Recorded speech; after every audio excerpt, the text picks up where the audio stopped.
অশান্ত মুর্শিদাবাদ, আগুন, প্রাণহানি, রক্তপাত। এই অগ্নিগর্ভ পরিস্থিতিতে মুর্শিদাবাদে কেন্দ্রীয় বাহিনী মোতায়েনের নির্দেশ দিল কলকাতা হাইকোর্ট। শান্তিরক্ষায় পুলিশের সঙ্গে কাজ করবে কেন্দ্রীয় বাহিনী, রাজ্যের সাহায্য নিয়ে কাজ করবে তারা। শনিবার সন্ধে এই নির্দেশ দিলেন বিচারপতি সৌমেন সেন। তিনি বলেন, এই ধরনের অভিযোগ যখন আসে তখন আদালত চোখ বন্ধ করে থাকতে পারে না। প্রকৃত অপরাধীদের শনাক্ত করে কড়া পদক্ষেপ করতে হবে। শান্তি এবং সম্প্রীতি ফিরিয়ে আনাই এখন আদালতের মূল লক্ষ্য। রাজ্য সরকারের তরফে আইনজীবী কল্যাণ বন্দ্যোপাধ্যায় বলেন, আদালত নির্দেশ দিলে রাজ্য পুলিশ এবং কেন্দ্রীয় বাহিনী যদি একযোগে শান্তিরক্ষায় কাজ করে তাহলে আমাদের কোনো আপত্তি নেই। আমি আজকে এসপি জঙ্গিপুরকে লিখেছি আমাকে যেতে দেওয়া হোক। সাড়া পাচ্ছেন না, রেসপন্স করে না।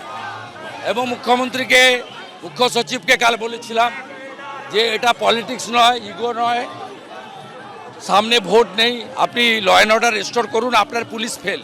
35টা পুলিশ ইনজোর্ড হয়েছে। আমরা রাজ্য সরকারের পক্ষ থেকে অলরেডি বিএসএফকে রিকোয়েস্ট করা হয়েছিল আমাদের অ্যাসিস্ট করার জন্য, এবং সেই রিকোয়েস্টে বিএসএফ সাড়া দিয়ে 6 কোম্পানি ফোর্স পাঠিয়েছে, সেটা তারা আমাদেরকে অ্যাসিস্ট করছে।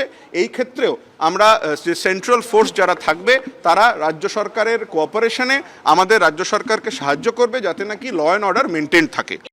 ওয়াকফ আইনের প্রতিবাদে মুর্শিদাবাদে অশান্তির আবহে কেন্দ্রীয় বাহিনীর দাবিতে শনিবার কলকাতা হাইকোর্টের দ্বারস্থ হন শুভেন্দু অধিকারী। মামলা শুনতে বসে হাইকোর্টের 2 বিচারপতির স্পেশাল বেঞ্চ। শুভেন্দু অধিকারীর আইনজীবী সৌম মজুমদার সওয়ালে বলেন, রাজ্যের গ্রন্থাগার মন্ত্রী বলছেন যে এই অশান্তি ছড়িয়ে দেওয়া হবে।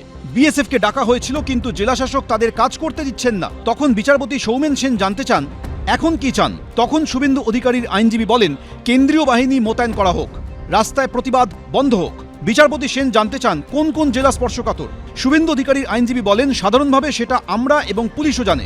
আমতলা থানা কালকে কিছু ব্যক্তিকে গ্রেফতার করেছিল, তারপর তাদের ছাড়িয়ে নিয়ে যাওয়ার জন্য অশান্তি শুরু হয়। তখন রাজ্য সরকারের তরফে আইনজীবী বলেন, 138 জনকে গ্রেফতার করা হয়েছে, এডিজি পদমর্যাদার আধিকারিক আছেন, পরিস্থিতি নিয়ন্ত্রণে আছে। বিচারপতি সৌমেন সেন তখন প্রশ্ন করেন, আমরা যদি রাজ্যকে সাহায্য করার জন্য কেন্দ্রীয় বাহিনী মোতায়েন করার নির্দেশ দিই? ভোট পরবর্তী সন্ত্রাস সহ একাধিক ক্ষেত্রে এই আদালত কেন্দ্রীয় বাহিনী মোতায়েন করার নির্দেশ দিয়েছিল। নির্দিষ্ট সময়ের জন্য এই নির্দেশ দিলে রাজ্যের সুবিধা হবে। রাজ্য সরকারের তরফে আইনজীবী বলেন, আমাদের আধিকারিকরা অদক্ষ নন, তারা দক্ষ হাতে সামলাচ্ছেন। তখন বিচারপতি সৌমেন সেন বলেন, নির্দিষ্ট কাউকে রক্ষা করা আমাদের উদ্দেশ্য নয়, আমরা সামগ্রিকভাবে সাধারণ মানুষকে নিরাপত্তা দিতে চাই। সওয়াল জবাব পর্বের দ্বিতীয়ার্ধে শুভেন্দু অধিকারীর আইনজীবী সৌম মজুমদার সওয়াল করে বলেন, শুক্রবার রাত 12:45 বিএসএফ এসেছে, ফরাক্কায় বোমাবাজি হচ্ছে। রাজ্যের প্রতি ভরসা রাখলেও পরিস্থিতি নিয়ন্ত্রণে আনতে হবে তো। 10,000 লোক নিয়ে এসে কলকাতায় সভা করে কলকাতা স্তব্ধ করে দেওয়া হবে, এই বক্তব্যের মানে কি? রাজ্যের তরফে আইনজীবী কল্যাণ বন্দ্যোপাধ্যায় সওয়াল করেন, 6 কোম্পানি বিএসএফ এবং 1000 পুলিশ মোতায়েন আছে, আইজি ডিআইজি পদমর্যাদার আধিকারিকরা এলাকায় আছেন। তিনি বলেন, অস্পষ্ট অভিযোগ করা হচ্ছে। কল্যাণ বন্দ্যোপাধ্যায় আরও বলেন, কারা মামলা করেছে দেখুন, শুভেন্দু অধিকারী সহ বিজেপির এক নেতা। এটা রাজনৈতিক উদ্দেশ্য প্রণোদিত মামলা, পুলিশ সব পদক্ষেপ করছে। রাজনৈতিক সুবিধা নেওয়ার জন্য এই মামলা করা হয়েছে। 355 ধারা প্রয়োগের জন্য রাজনৈতিক উদ্দেশ্যেই মামলা।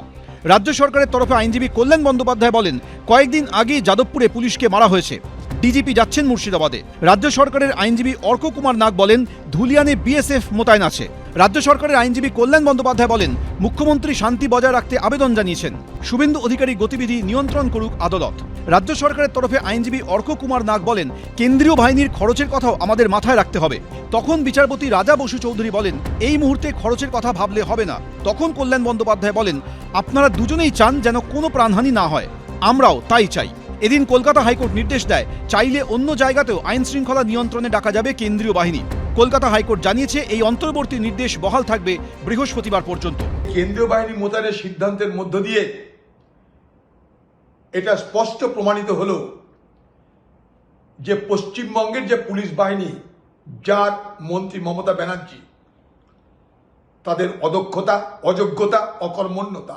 অনেকে রাজনৈতিকভাবে উন্নয়নের পরিসংখ্যানের মোকাবিলা না করতে পেরে বাংলাকে ধর্মের নামে ভেদাভেদ করে বাংলাকে অশান্ত করার চেষ্টা করছে।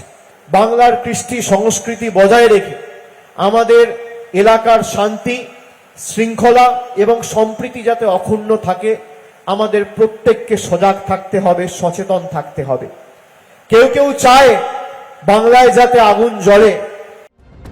পরিস্থিতি অগ্নিগর্ভ হয়ে ওঠায় মুর্শিদাবাদের শামশেরগঞ্জে পৌঁছেছেন রাজ্য পুলিশের প্রধান রাজীব কুমার। সৌভিক মজুমদার, ময়ূখ ঠাকুর চক্রবর্তী, শিবাশিস মৌলিক, এবিপি আনন্দ।